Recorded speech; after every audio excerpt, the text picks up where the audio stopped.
all my windows and my sunroof open today, so I have a lot of air and sound coming in and out of the vehicle, and of course flaps.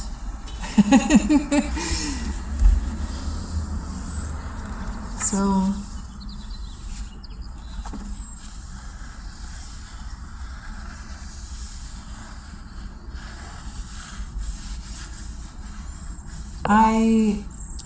I don't know how many of you feel this way, but I often have difficulty getting gas.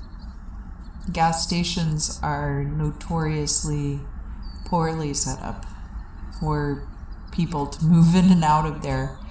And for some reason, car manufacturers have put gas tanks, some on this side and some on the other side. I don't know why they did that. But it makes it difficult to go in and out of the gas station without getting honked at or honking at someone else or potentially being in someone's way. So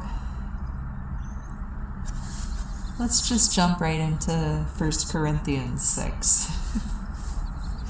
Dare any of you, having business against another, be judged under the unjust, and not under the saints. Do ye not know that the saints shall judge the world? If the world then shall be judged by you, are ye unworthy to judge the smallest matters? Know ye not that we shall judge the angels? How much more things that pertain to this life? If then ye have judgments of things pertaining to this life, set up them which are least esteemed in the church. I speak it to your shame. Is it so that there is not a wise man among you? No, not one, that can judge between his brethren. But a brother goeth to law with a brother, and that under the infidels. Now therefore there is altogether infirmity in you, in that ye go to law one with another.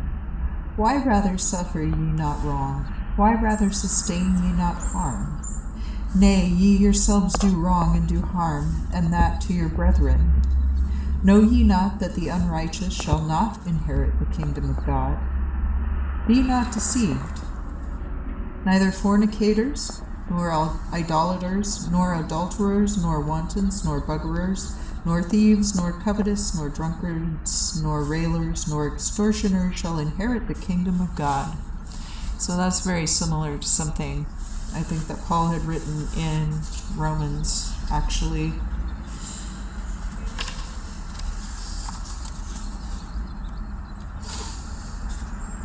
Yeah, here where he says, being full of all unrighteousness, fornication, wickedness, covetousness, maliciousness, full of envy, of murder, of debate, of deceit, taking all things in the evil part, whisperers, backbiters, haters of God, doers of wrong, proud boasters, inventors of evil things, disobedient to parents, without understanding, covenant breakers, without natural affection, such as can never be appeased, merciless. So that is Romans 1:29.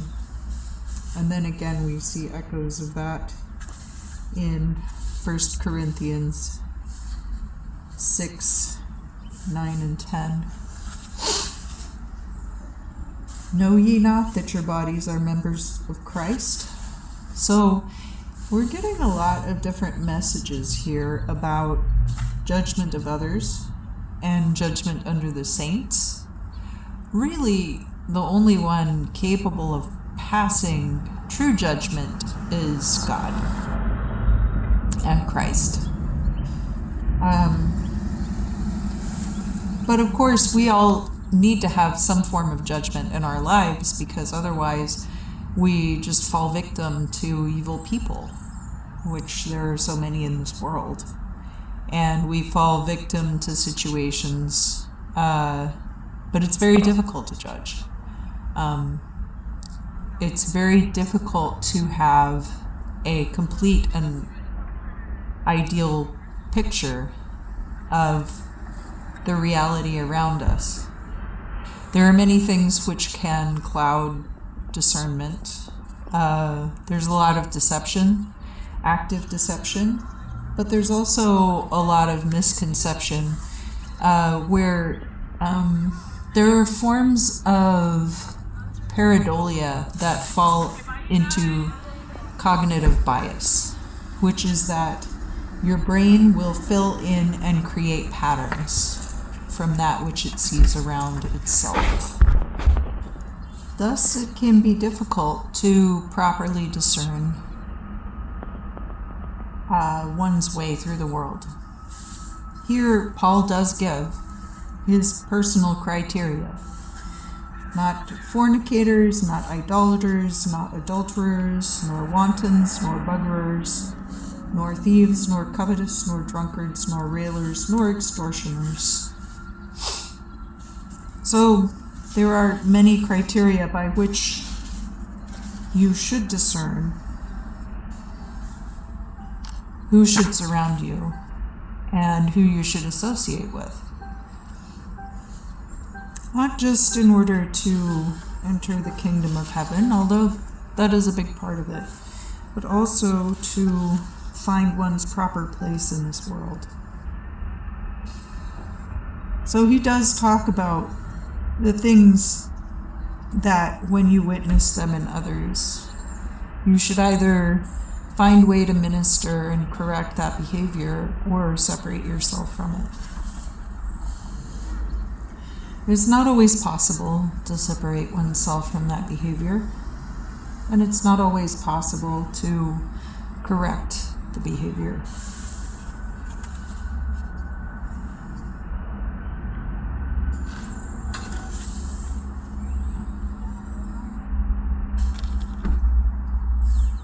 And from this section, 1 Corinthians 6, Paul does go into the relations between a husband and wife and how romantic situations are to be handled between men and women specifically here in what he's talking about.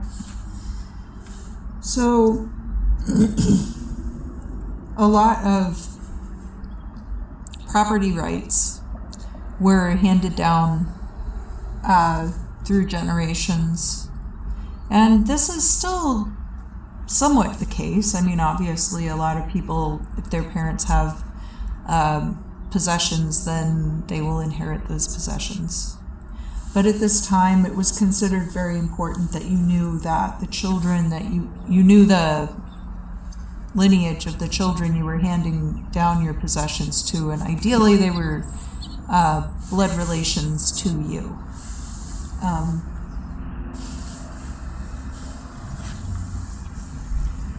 So in this period of time, it was considered very important to promote monogamous long-term marriages, and also the way that widows were encouraged to then comport themselves. So I think it's in Timothy that he talks about that a widow under a certain age should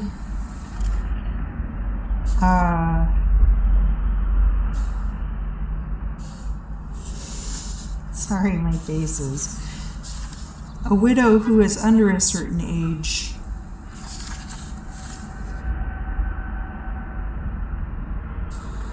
let's see. Okay, I found the section. It's Timothy 5.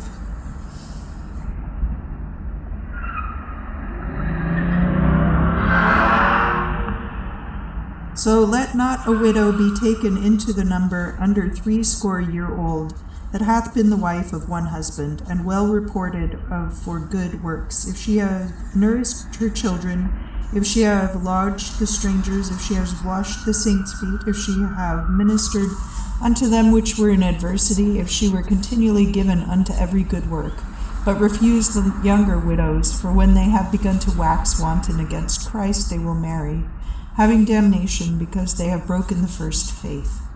And likewise also being idle, they learn to go about from house to house. Yea, they are not only idle, but are also prattlers and busybodies, speaking things which are not comely. I will therefore that the younger women marry and bear children, and govern the house, and give none occasion to the adversary to speak evil, for certain are already turned back after Satan. So, here, Paul is definitely speaking as to what he considers to be a realistic expectation of younger women, that because they're going to gossip and be idle, that they should remarry, and that older widows should go about and do good works in the community because they can be trusted to do that. I really wish it worked like that it was so simple. But even here we see like conflations. I think, certainly they did want younger women to bear more children. But he puts it forth as kind of like a compromise, that he perceives that otherwise these women would fall into wanton habits rather than do good works among the community. So it's a very interesting perspective. I think there are some places where Paul gets it really right, and I think there are some places where, especially in our modern era, a lot of these things need to be reevaluated through the lens of what is realistic in our current era. So that's what I'm going to talk about today. I'm getting ready to go to book club. We're reading The Brothers Karamazov by Dostoevsky, and it's been a very exciting process. I think that's a really good book to tackle in a book club because there's a lot to it, and it's a very entertaining piece of fiction, which I have not read prior to this book club, so I'm enjoying it a lot. But I hope that all of you enjoy the remainder of your day, and I look forward to seeing you again very soon.